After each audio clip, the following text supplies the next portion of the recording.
Swag की कहानी। ये कहानी शुरू होती है संतोषी केन सोसाइटी से, जहाँ सुबह सुबह रवि और विकास अपने ऑफिस जा रहे थे। अरे क्या भाई रवि, आजकल तेरा चेहरा बड़ा उतरा उतरा सा रहता है। कल शाम को भी मैं तेरे ऑफिस आया था पर ऑफिस बंद था। धंधा बंद करने का इरादा है क्या? है कोई दिखता नहीं है तुम्हारे ऑफिस में। अरे क्या सोच कर तो बोला कीजिए मोहन भैया, सवेरे सवेरे काम बढ़ाने की जगह डुबोने की बात कर रहे हैं आप। हाँ, बंद क्यों होगा हमारा काम? वो तो बहुत एक अच्छे क्लाइंट मिल गए थे। अब हम भी सभी हमारे मोहल्ले वालों की तरह तो नहीं है ना, जिनके लिए 1 BHK फ्लैट लेना भी बड़ी बात हो। हमारे क्लाइंट को तो 2 BH फ्लैट के चाहिए, और वो भी बगल वाले हो, तो ताकि बीच की दीवार होकर तुड़वाकर उसे 6 रूम का फ्लैट बनाया जा सके। अब इतने बड़ी पार्टी को प्लाट दिखाने हम दोनों भाइयों को ही तो जाना पड़ता है ना, इसलिए बस ऑफिस बंद करके चले गए थे। चलिए भैया, देर हो रही है, क्लाइंट इंतजार कर रहे होंगे। अब सभी की तरह हमें भी इतनी फुर्सत नहीं है। ये कहकर विकास अपने भाई का हाथ पकड़कर आगे बढ़ जाता है। ये क्या ऊंची ऊंची फेंक रहा था तू? हाँ, पिछले 2 महीने से एक क्लाइंट भी नहीं है हमारे पास। पता नहीं केसरी प्रॉपर्टी डीलर्स का काम कब तक चलेगा। मुझे तो टेंशन हो रही है, काम बंद ना हो जाए। और तू है कि लोगों के सामने ढींगे हाँके जा रहा है। हाँ, जेब में फूटी कोड़ी नहीं है। हाँ भैया, आसपास वाले खाना देने नहीं आते हैं, पर हाँ, आपकी गरीबी देखकर 4 बातें जरूर बना लेते हैं। इससे होता क्या है कि अगर कहीं से मदद आती भी ना, तो वो रुक जाती है। मोहन भैया तो मसाला चाहिए था, बस अगर मैं उन्हें मसाला दे देता तो वो 2 मिनट नहीं लगाते और ये बात आग की तरफ फैला देते कि हमारा काम बंद होने वाला है। ऐसे में अगर घूमते फिरते कोई क्लाइंट आ भी रहा होता तो वह वापस लौट जाता। क्या करता भैया मैं? बताइए आप ही। अरे हाँ, तू बिल्कुल ठीक कह रहा है भाई विकास। ये पता नहीं क्लाइंट के नाम मिलने के कारण ना टेंशन से मेरा दिमाग ही नहीं चल रहा है। तो एक काम कर, पापा तो पहुंच गए होंगे ऑफिस, तू भी ऑफिस निकल। मैं ना भगवान के पास जा मत्था टेक कर आता हूँ, ठीक है? रवि मंदिर में जाकर भगवान के सामने हाथ जोड़कर खड़ा था कि पड़ोसन शकुंतला उसे मंदिर में देखते ही टोकते हुए कहती है, अरे बेटा, तू यहाँ मंदिर में? तू तो पूजा पाठ करता ज्यादा दिखता है। हाँ, नहीं अब अचानक सब ठीक तो है ना? काम वाम में कोई दिक्कत तो नहीं है ना? क्यों भाई, आजकल दिखती भी नहीं है। निशा भी ज्यादा घूमा फिरा नहीं करती, वरना हर हफ्ते पिक्चर जाना होता था तुम दोनों का। धंधा बंद हो गया है क्या? विकास बिल्कुल ठीक कह रहा था, लोगों को तो बस मसाला चाहिए। किसके घर में आग लगे और हाथ से अब क्या नहीं। आंटी जी, वो क्या है ना, 1-2 महीने के बाद ना हम फौरन जाने की सोच रहे हैं, और बस उस वक्त में भी ऑफिस बंद करनी पड़ेगी, तो सोचा यहाँ छुट्टी जरा कम कर देते हैं। अब काम देखना भी तो जरूरी है ना, पैसे आएंगे तभी तो खर्च होंगे। वैसे आपका बेटा क्या कर रहा है आजकल? कुछ सालों पहले तो केस हुआ था ना उस पर, आपकी बहू ने ही तो किया था ना। क्या हुआ, वह केस सेटल हो गया क्या? भाभी अपने मायके से आने के लिए तैयार हो गई? हाँ, क्या हो गया? हो गया क्या सेट? केस वापस आ गया क्या? अरे बेटा, मैं चलती हूँ बेटा, ठीक है? तू निकल, तुझे भी देरी हो रही होगी, है ना? अपने आते ही देखा भाग गई। श्री कृष्ण जी, जैसे ही औरत मेरी बातें सुनकर भागी ना, वैसे ही बुरे वक्त को भी भगा दो और मेरा काम धंधा फिर से चला दो। न जाने किसकी नजर लग गई है हमारे काम को, वरना केसर प्रॉपर्टी डीलर्स के पास क्लाइंट ना हो ऐसा कभी हुआ ही नहीं था। रवि जाकर अपने ऑफिस में बैठ जाता है। तुम दोनों अभी कहीं मत निकलना, एक क्लाइंट से बात हुई है, मेरी प्रॉपर्टी देखनी है, ठीक है? उन्हें विकास तू बता रहा था ना कि तेरी नजर में 1-2 BH का फ्लैट है, तुरंत जाकर उन्हें दिखा देना। आज की आज फाइनल हो जाएगी बात, ठीक है? पार्टी बड़ी जल्दी में, कैश भी रेडी करके रखी हुई है? बात कर लेना तू, ठीक है? हाँ पापा, मैं अभी फ्लैट वाले से बात कर लेता हूँ। पर कहते हैं ना, जब किस्मत साथ छोड़ती है तो ऐसे छोड़ती है कि इंसान कहीं का नहीं बचता। विकास जैसे ही फ्लैट वालों को कॉल करता है, वह फ्लैट बेचने से मना कर देता है। जब हाथ में फ्लैट था तो क्लाइंट नहीं मिल रहे थे, अब क्लाइंट आए हैं तो हाथ में प्रॉपर्टी निकल गई है, और दिन अब इस काम को खींचना मुझे पॉसिबल नहीं लग रहा पापा। और निराशा के साथ तीनों बाप बेटे रात को घर पहुंचते हैं। आज ईशा और निशा ने खास करके अपने पति और ससुर के पसंद की पनीर की सब्जी बनाई थी। पनीर की सब्जी प्लेट में है। विकास, और तुम घड़ी को देखे जा रहे हो, खाना खाओ ना। घड़ी को देखकर सोच रहा हूँ कि कब हमारा वक्त बदलेगा। हाँ देवर जी, ये बातें आप बिल्कुल सही कह रहे हैं। हमने एक वक्त था जब मुझे अपने बेटे को किसी चीज के लिए रोकना टोकना नहीं पड़ता था, और आज देखिए, मेहुल के स्कूल में कॉन्टेस्ट होने वाला था, जिसके लिए स्कूल वालों ने 5,000 डिपॉजिट मांगा था। मेहुल का बड़ा मन था कॉन्टेस्ट में भाग लेने का, पर यहाँ कमाई नहीं है तो कैसे खर्च करे आदमी। मैंने मना कर दिया, बहुत दुख हुआ उसे, पर क्या कर सकते थे। वही तो भाभी, निखिल की भी ना फीस कहाँ गई थे?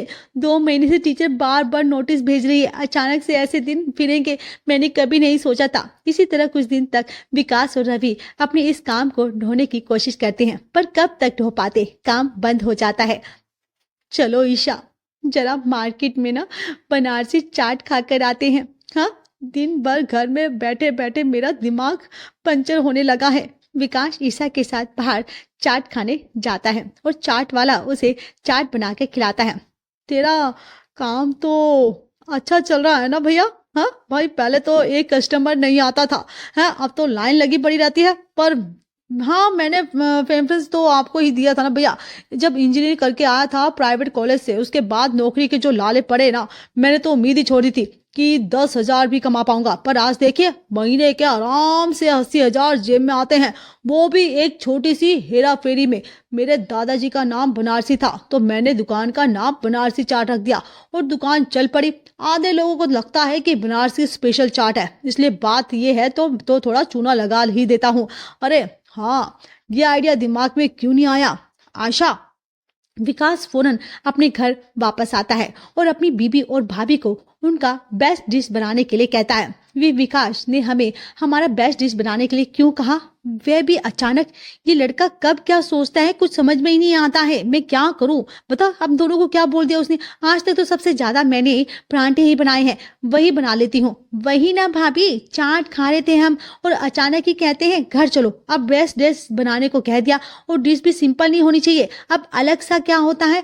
पर घर पर रही औरत अलग अलग क्या परांठे बनाए कि दो। अब मैं पर कुछ ना अलग सा परांठा मैं सोच रही हूँ, मेथी और मूली को मिलाकर स्टफिंग तैयार कर लूं और उसके परांठे बना लेते हैं, ठीक है। फिर मैं आलू और पनीर और धनी के पत्ते को मिलाकर परांठा बना लेती हूँ, ठीक है। और साथ में बीटरूट की चटनी परोस दूंगी। बिल्कुल हेल्थी फूड। और दोनों देवरानी जेठानी अपने अपने स्टाइल के परांठे बनाकर बाहर सभी को टेबल पर सर्व करती है और सभी खाना शुरू करते हैं। मतलब ये आप दोनों का हर परांठे में हुआ। गुड मम्मी, अब तुम दोनों बताओ तुम्हें परांठे कैसे लगे?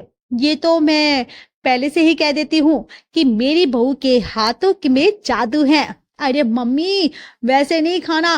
कैसा लग रहा है? घर के खाने का टेस्ट है या कुछ स्पेशल? घर का तो बिल्कुल भी नहीं लग रहा है बेटा, लग रहा है किसी से बाहर से मंगवाया हो। अब आप बताइए भैया, आपको क्या कहना है? काम नहीं रहा, उसका दुख जो था ना वो इस परांठे को खाकर जरा कम हो गया है। अब इससे ज्यादा क्या तारीफ करूं इन परांठे की? और मैं तुमसे क्या कहना है, बताइए, आप बताइए क्या बताना है? परांठे अच्छे लगे हैं पापा। मैगी खाएंगी? मैगी मुझे पसंद है, पर परांठे ज्यादा अच्छे लग रहे हैं। चाचू अब भी खा के देखो ना। अब तो हाँ हाँ देख लिया मैंने और पता लगा लिया, और सामने 3 जनरेशन के लोगों ने परांठे को खाकर तारीफ भी कर दी है, तो रिव्यू भी हो गया। अब तो ये बिजनेस करना पक्का। मुझे तो समझ में नहीं आ रहा है, तू इतनी देर से बड़बड़ा के आ रहा है। कौन सा बिजनेस करने वाले हैं? हम परांठे का।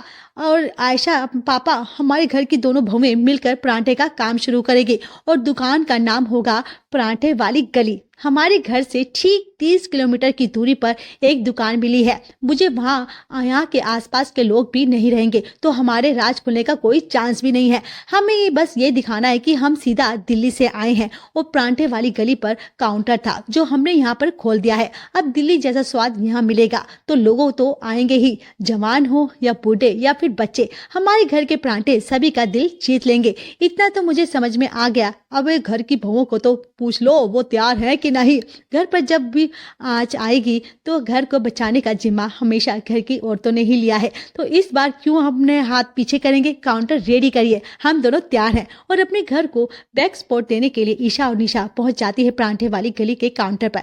आइए आइए, परांठे वाली गली के परांठे खाइए। दिल्ली आया आपके शहर, वैसे तो यहाँ ग्राहक नहीं आ रहा है। अब दोनों काउंटर संभालो, स्टॉक पूरा हो रखना, मैं कस्टमर लेकर आता हूँ, ठीक है। और विकास बाकी के फूड ट्रक्स के पास जाकर कस्टमर को आवाज देकर बुलाना शुरू करता है। पिज्जा पास्ता हुआ बेकार, परांठे की जय जयकार।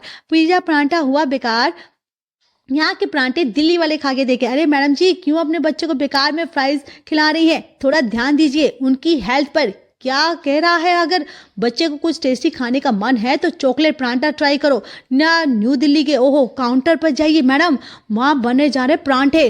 हाँ हाँ हाँ हाँ, आइए आइए, यहाँ पर बनेगा परांठा से बिल्कुल बच्चे को पसंद आएगा। हाँ हाँ बहुत अच्छा है। हाँ दीजिए मुझे परांठा दीजिए, मेरे बेटे को परांठा चाहिए। हाँ ये भी मेरा बेटा खाएगा। लोग स्कूल में ट्राई करूंगी अपना परांठा। ऐसे एक एक कर कर विकास कस्टमर को अपने काउंटर पर लाना शुरू करता है और निशा और ईशा उनके चॉइस के परांठे बनाना शुरू करती है। अरे यार, काम का थोड़ी ना है, अपना तो 50 साल का पुराना काम है। दिल्ली में वहां तो अपने 100 वैरायटी के परांठे बनाते हैं ना हम तो। वाओ, तो तुम्हारे मेरे लिए एक हेल्थी परांठा बना दीजिए। हाँ जी, 2 मिनट में आ रहा है। आप टेबल पर जम बैठो, मैं परोस देती हूँ आपको। अपने पति की तरह ईशा भी दिल्ली एक्सेंट में भी इतनी अच्छी तरह बात करी थी कि सबको विश्वास हो गया था कि वो दिल्ली से आए हैं। ये तो कितनी अच्छी तरह बात करती है ईशा। हाँ, जरा मुझे भी तो सिखा। सबको लगाना चाहिए कि ना हम दोनों दिल्ली से हैं। पता चला कि मैं पकड़ी गई। सभी को कस्टमर में बात करने की जरूरत नहीं है भाभी, इससे कस्टमर और फ्रेंडली हो जाएंगे और डिस्काउंट पर डिस्काउंट मांगेंगे। आप खाने पर फोकस करो, तभी तो कह पाएंगी कि आप हमारे खानदान की सबसे पुरानी शेफ हो, जो बेकार में बात ही नहीं करती है और सभी लोगों से इंटरेक्ट करती रहेंगी। बाकी कस्टमर लाने का दिमाग तो विकास लगा ही रहा है। अच्छी खासी बिक्री करके सभी घर वापस लौट आते हैं। हम तो सब उठते ही दुकान पर चले गए थे। मम्मी जी, यह खाने पर काम आप पर आ गया होगा ना? अरे, तुम दोनों बहुएं रसोई में सीधा मार्केट में जाकर काम कर सकती हो, तो क्या मैं अपने घर में से निकल कर रसोई में जाकर खाना बनाने का काम नहीं कर सकती क्या? इतना बुरा समय आया है तो तुम दोनों ने मुझे घर की सारी जिम्मेदारी हम बूढ़ों पर छोड़ दी। तो तुम्हारे पापा जी सब्जी राशन ला दिया करेंगे, मैं बना दूंगी, और तुम तीनों का खाना भी हम इस काउंटर पर ही लेकर आऊंगी, ठीक है? वरना तीनों वक्त परांठे खाकर तुम लोग बोर हो जाओगे। वो सब तो ठीक है मम्मी, पर काम कैसा रहा विकास? जितना सोचा था भैया उससे भी अच्छा रिस्पॉन्स हुआ है, बहुत अच्छा। और बहुत दिनों में ऐसी वैसी वैरायटीज मांगेंगे ना कि कल से और भी सामान लाकर रखना पड़ेगा। फिर स्टॉक मैनेज करना काम कर दूंगा। बस मेरे दिमाग में एक आइडिया है कि स्प्रिंग रोल परांठे भी अच्छे हैं, वे भी ट्राई करना। और हाँ, नूडल्स परांठे बन जाएं तो वो तो भी सही रहेगा, वो नेले पे दैला हो जाएगा। अब कोई चाइनीज खाने वाला हो तो उन्हें चाइनीज से परांठे तक लाने के लिए हमारे पास कोई तो प्रोडक्ट होना चाहिए। अरे वाह जी वाह, आज तो आपका दिमाग घोड़े की तरह दौड़ रहा है। बिजनेस मम का पति तो हम बिजनेस वाली बातें करेंगे ना। हाँ, हम दोनों भाइयों को टेंशन मत लेना, मैं बड़ा भाई हूँ, अपने छोटे भाई का ध्यान अच्छे से रख लूंगा।